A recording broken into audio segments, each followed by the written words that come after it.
పలకరిస్తున్న శర్వా గారికి చేద్దాం mic.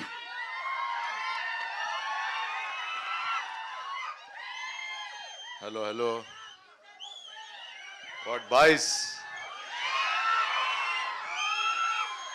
Media మిత్రులకి అందరికీ first of all good evening. Sir, మొన్న ప్రభాస్ అన్న చెప్పాడు సీనియర్స్ తర్వాతే మేము సార్, ఎప్పుడో మీరే ముందు మేము వెనకాల నడుస్తూ ఉంటాం. సో మీ పైగా ఏ మాత్రం జలసే లేదు నాకు. మీరంటే నాకు చాలా ఇష్టం. కానీ అది మీరు నాకు చాలా ఇష్టం. Okay. And thanks for doing this film sir. ఎప్పుడు సీనియర్సే అంతే.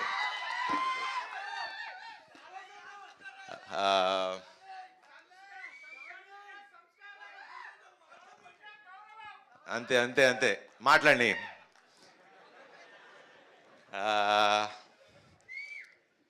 Rajanna, first of all thank you. ఇందాక మీరు చెప్పింది 200% రైట్ అన్న. ఖచ్చితంగా అంటే ఇప్పుడు ఇండస్ట్రీ పరిస్థితి అందరికీ తెలుసు. అండ్ ఇలా స్క్రిప్టులు రాంచి వాళ్ళు వర్క్ చేసి ప్రతిరోజు ప్రొడ్యూసర్ సినిమా సెట్లో ఉండి దగ్గరుండి చూసుకుంటే ప్రొడక్షన్లు పెరగవు, మంచి సినిమాలు తీయగలరు. సో 200% అన్న. బికాజ్ నాకు బాగా గుర్తు, శతమానం అప్పుడు పాటలన్నీ దగ్గర కూర్చుని రాంచుకుంటూ ఉండేవాడు. So that is the dedication that a producer needs, and we need producers like all you guys. And అలానే వంశాన ఎప్పుడు ఈవెన్ అన్ని సాంగ్స్ ఆయనే కొట్టించుకుంటాడు, రాయించుకుంటాడు. Boy Vamsi boy. So Vasu గారు, మీరు కూడా అలా చేస్తారని తెలుసు. సో ఇలా ప్రొడ్యూసర్లు మీరు మాకు కొంచెం వెనకాలండి మంచి కథలు పంపించి బడ్జెట్లో తీసి మీ డబ్బులు సంపాదించుకుని అందరూ బాగుంటే చాలా సంతోషంగా ఉంటుంది. అండ్ ఫస్ట్ ఆనందించేది మా హీరోలమే. అండ్ ఇప్పటికి ఇంకా మేము మా టీం గురించి నేను పొగుడుకోం.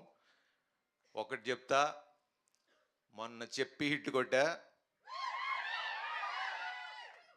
ఇప్పుడు చెప్తున్నా, మళ్ళీ చెప్తున్నా, బంపర్ బ్లాక్ బస్టర్ కొడుతున్నా. ఇండియా మొత్తం మాట్లాడుకునే అంత గొప్ప సినిమా తీసాం. April 3rd కలుద్దాం, అప్పుడు మాట్లాడతా దాని సంగతి ఏంటో. Thank you so much. రేపటి నుంచి మొత్తం బైక్ టూర్ ఉండబోతుంది అనమాట. చెన్నై, బెంగళూరు, ఆంధ్ర సైడ్ అంతా రేపటి నుంచి బైక్ మీద వెళ్ళబోతున్నారు అందరూ. And thank you so much. మామూలుగా కాదు, చాలా హ్యాండ్సమ్గా కనిపిస్తున్నారు. మీ లుక్ అంతా చాలా డిఫరెంట్గా కనిపిస్తుంది, ఆ గ్లో కనిపిస్తుంది అనమాట. ఓకే శర్వ గారు, మీ ఫస్ట్ బైక్ మీకు గుర్తుందా? ఏ colour? Black colour. Perfect. And we have a Q&A session అండి. ఒక 10 minutes అలా Q&A సెషన్ చేద్దాము. And for that Sharva